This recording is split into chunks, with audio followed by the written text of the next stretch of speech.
My name is Paola, and I'm going to be presenting part of the research I will be presenting today is titled Poor Survival in Women 40 to 49 with Breast Cancer in Southeast Ontario, Nature or Nurture. So the rest of the authors have been, well, Dr. Berman is my supervisor during my PhD here at Queen's, and the other two, Janushan and Sophia, are undergrads that have actually graduated and have contributed to this study, this presentation. Okay, so for the purpose of this presentation, I will be referring to women 40 to 49 as young women, and I hope you're all okay with that. Okay, so why are we doing this? Well, Cancer Care Ontario statistics show that the 5-year breast cancer specific mortality rate in Ontario for young women is 8.9%. However, in Southeast Ontario, this number is almost double. That is 17.4%. So given this significant difference, we have decided to conduct this research.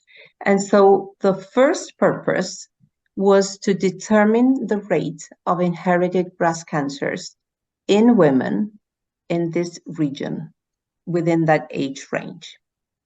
And the second purpose was to compare the clinical and the histopathological features of both inherited and sporadic cancers and patient outcomes.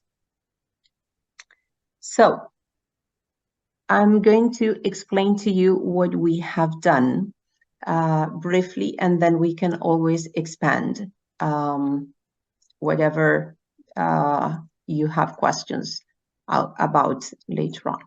So we first used the COPATH database, which is a pathological database here in Kingston, at Kingston General Hospital. We searched for all women within that age range who had a primary breast cancer diagnosis between 2009 and 2013. And once we've got the list of patients, we collected the clinical and pathological information as well as the imaging and genetic testing data. We also looked at, within the imaging and clinical data, we looked at how many cancers were screen detected. And I'm going to stop here a little bit because throughout my previous presentations, I know that this might cause some kind of confusion. So screen detected cancers are those cancers found in women who are completely asymptomatic. So they don't have any symptom or sign. This is really important, and I will talk because this is shown throughout the presentation and then probably for discussion. The opposite of screen detected cancers would be diagnostic or clinically evident cancers. So tumors that are found because either the patient or a healthcare provider has felt something in a woman's breast, or the patient herself has said, I'm noticing I'm having, let's say, spontaneous bloody nipple discharge. And so that would trigger imaging studies to try to find out what the cause of that sign or symptom is. For the purpose of this study, we grouped screen-detected cancers with those ones that were incidentally detected. And what do I mean by that? So let's give an example. to make it more, to make it clearer. So let's say a woman has, for whatever reason, undergone a chest CT scan. And the physician reporting that scan points out at something in the breast. When the referring physician or even the specialist gets that report, that might trigger imaging studies, breast imaging studies, and that can go from a mammogram to an ultrasound. Usually those are the two typical imaging studies being done. Eventually a breast MRI. And at that point, if the patient is still asymptomatic, again, no signs or symptoms of a tumor, and the patient undergoes a biopsy and a breast cancer is diagnosed, then we have considered that as incidentally detected. Okay, so those are the two main groups: patients that are completely asymptomatic, so cancers are screen detected or incidentally detected, versus the tumors that were clinically evident. We looked at the genetic testing, and usually in clinical practice, there are four main categories. The ones that are clearly non-pathogenic, so there's no pathogenic mutations, and the ones that are clearly or patients with clearly pathogenic mutations. The reality is that there are also two other groups that are likely non-pathogenic and likely pathogenic. We group them into only two cohorts based on the mutations found, but also on how that patient was managed by the clinicians. If clinicians take into account other considerations and consider that that was non-pathogenic, then that would be the case that patient would have fallen, would have been grouped into. And then from the statistical standpoint, we used chi-square or Fisher tests appropriately, and Kaplan-Meier estimator and long-run tests, mainly to look for recurrences, either local recurrences, that means in the breast, regional recurrences, that means in the lymph nodes, regional lymph nodes, or distant recurrences, that means metastasis. So this is a table showing what we considered patients or the eligibility for patients. So we included patients between 40 and 49 at the time of diagnosis, if they were diagnosed and treated in Southeastern Ontario, patients who had a primary breast cancer. Occasionally we can have patients with metastasis to the breast. They're not common, but we can eventually find them. So we only wanted primary breast cancers.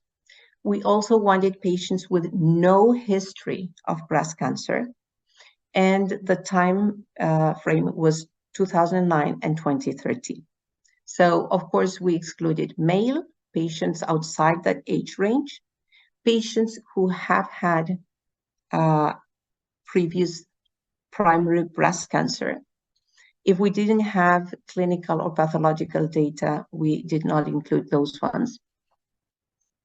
Patients who had surgeries for recurrences of cancers prior to 2009 were also excluded, and surgeries for benign disease. So, what did we find? So we had a total of 222 women who met our inclusion criteria. And of course, the age range was 40 to 49, but the median was 45. About a quarter of those patients, 59 patients, underwent genetic testing. And out of the total patients, 14, only 6.3 were found to carry a genetic mutation. Now, to put this number a little bit into perspective, in case you're not familiar with, inherited breast cancers range between 5 and 10%. So in this cohort, the inherited breast cancers represented 6.3% of all cancers. And as expected, the most common genetic mutation found was BRCA1 and BRCA2. And then there were one patient, or there was one patient in each of the other category of genetic mutations: DISR1, PTEN, TP53, TEC2, and CDH1. So that was our first finding. The second one is when we looked at the histopathological features of patients with inherited cancers and those ones with sporadic cancers, we looked at factors that tend to be predictors of more aggressive tumors. So, for example, invasive lobular carcinomas tend to be more aggressive than the most common type, that is called invasive ductal carcinomas, not otherwise specified. So we looked at and compared those features in both groups. So invasive lobular or adenosquamous carcinomas, as you can see, there was one case in each of the two cohorts. Lymphovascular invasion is also an important factor that pathologists report at the surgical specimen. Inherited cancers, only one had lymphovascular invasion or LVI. Sporadic cancers, there were two. We looked at the median cancer size. Again, inherited cancers had a median of 19 millimeters versus 21 millimeters. So basically, I'm not showing the p-value for these things done with a Fisher's test or chi-square test, because as you can see, there's really no difference. This is important in terms of the median cancer size for one specific reason. 20 millimeters is the cutoff for the TNM staging of patients. And as you can see, inherited cancers were, if anything, a little bit smaller than the sporadic cancers. So if we were to go just by the median, we can say that sporadic cancers were at least T2, whereas inherited cancers could have been T1, which, of course, the lower the number, the lower the stage, the better the prognosis. We also included ductal carcinoma in situ, or DCIS.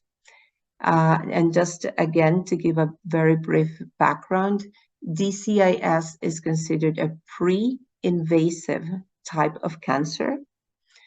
Not all of the DCIS will progress to invasive cancers, but it is estimated that up to 2/3 will do at some point. I also want to mention that all of the ductal carcinoma in situ seen in this cohort were either grade 2 or grade 3. So again, from the pathology standpoint, we have our pathologists grade tumors, both DCIS and invasive, into grade 1, 2, and 3. Grade 3 is worse than grade 1. They have to meet certain criteria. So in this cohort, they were all grade 2 or grade 3. And more importantly, those DCIS were diagnosed when patients were symptomatic. That means they had, again, some kind of sign or symptom. They were all found in the sporadic group. And then receptor status used as a surrogate for molecular subtypes. That's done in clinical practice. The two most aggressive types of cancers are the triple negative. And so there were 6 cases in the inherited cancer group and 5 in the sporadic group. And HER2 positive, there was only 1 in the inherited and 9 in the sporadic group. So this is from the histopathological information gathered from the path reports. Now, if we add to that table the last column the last row in red, we're going to see that only 2 cancers were screen detected in the inherited group and 9 in the sporadic group.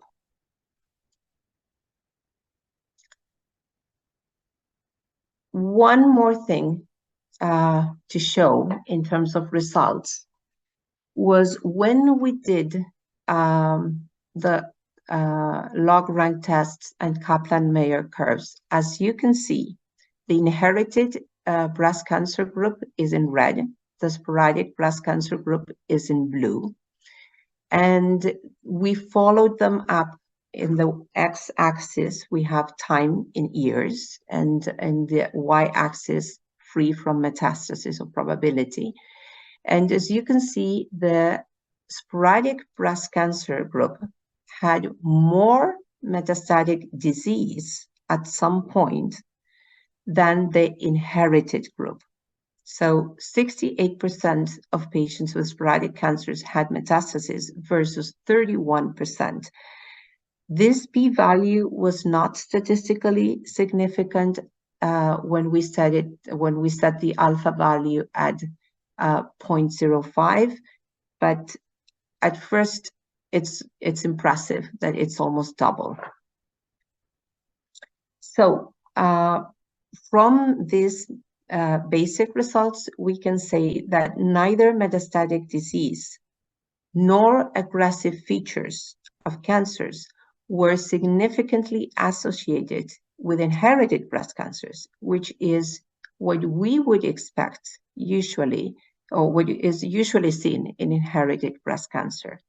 The other important thing about inherited breast cancers is that they usually present in young women, and that is another reason why we chose the 40 to 49 group.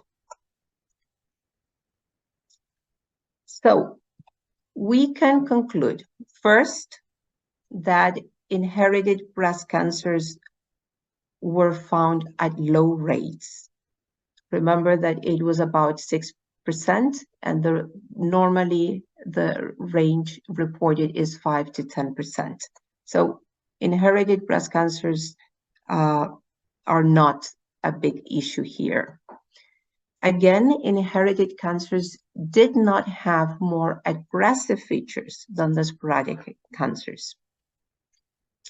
Patients' outcomes with sporadic tumors were worse. They had more metastatic disease than those with inherited cancers. And last but not least, most cancers were clinically evident. That means they were not found either incidentally or through screening. And metastases were found at high rates in both groups. Although it was worse in the sporadic group, they're still high.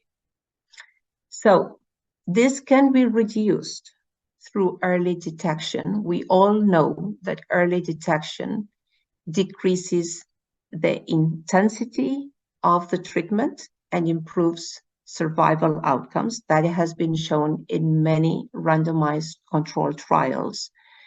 And it is reasonable to say that if we promote regular screening studies, we will be able to reduce these poor outcomes found in southeastern Ontario. So in conclusion, we can say that nurture overcome nature. So thank you very much for your attention, and I'm happy to take any questions.